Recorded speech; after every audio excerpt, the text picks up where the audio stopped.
Han, kumusta yung check-up natin sa doktor nung isang araw? May result na ba? Ang alin doon, Han? Kasi nga, gusto kong mabuntis ka na. Kaya nagpa-check up tayong dalawa sa doktor. Oo nga pala, Han. Kakukuha ko lang ng result kanina. At ang sabi ng doktor, dalawa yung result. Sa'yo at saka sa akin. Hindi ko pa nabasahan eh. Ha? Sigurado ka, Han? Buksan mo na. Excited na akong makita. Hani, kung ano yung result? Sandali lang, Han, Nandito eh.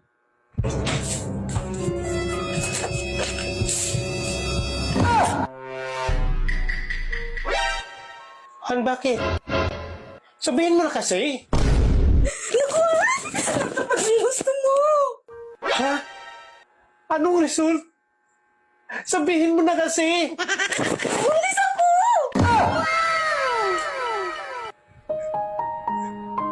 Salamat ng